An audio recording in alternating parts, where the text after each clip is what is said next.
just keep on watching.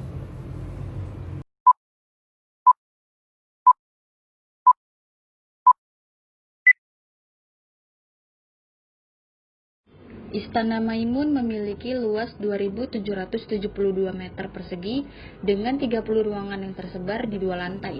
Istana ini merupakan peninggalan Kesultanan Delhi yang didirikan Sultan Mahmud Al-Rashid Perkasa Alamsyah yang merupakan keturunan Raja ke-9 pada Kesultanan Delhi. Istana ini mulai dibangun 125 tahun silam, tepatnya pada tanggal 26 Agustus 1888.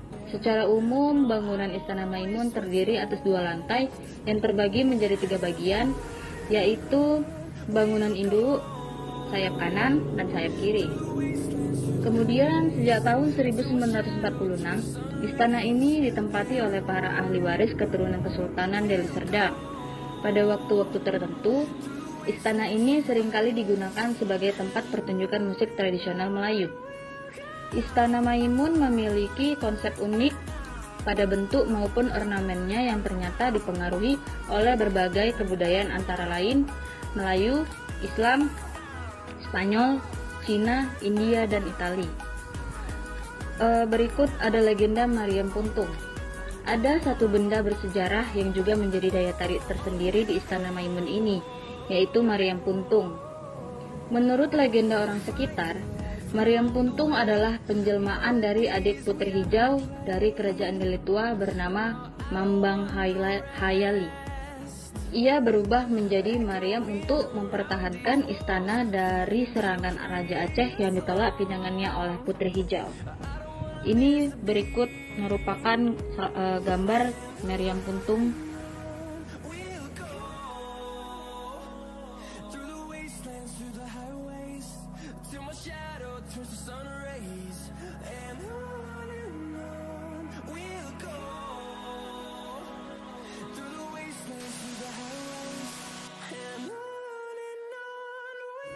Masjid Raya Al-Mashhun merupakan sebuah masjid yang terletak di kota Medan. Masjid ini dibangun pada tahun 1906 dan selesai pada tahun 1909. Pada awal pendiriannya, masjid ini menyatu dengan kompleks istana. Gaya arsitekturnya khas Timur Tengah, India, dan Spanyol. Masjid ini berbentuk segi 8 dan memiliki sayap di bagian selatan, timur, utara, dan barat. Masjid Raya Medan ini merupakan saksi sejarah kehebatan suku Melayu sang pemilik dari Kesultanan Delhi, kota Medan. Sejarah pembangunan Masjid Raya. Sultan Ma'mun Al-Rashid Perkasa Alam sebagai pemimpin Kesultanan Delhi memulai pembangunan Masjid Raya Al-Mashhun pada tanggal 21 Agustus 1906 atau 1 Rajab 1324 Hijriah.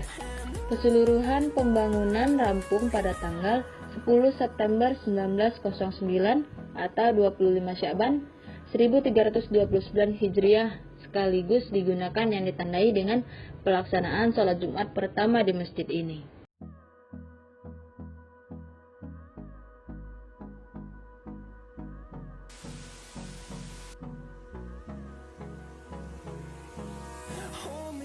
Till I get up, time is barely on our side.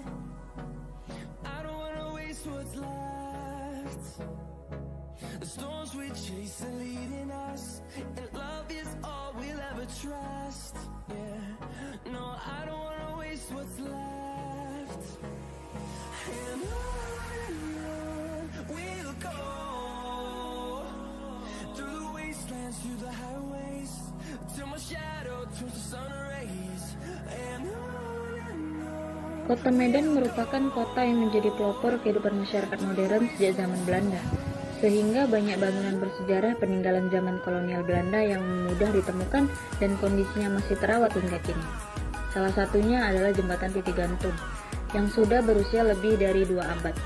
Jembatan ini berada tidak jauh dari stasiun kereta Medan dan lapangan Merdeka Medan.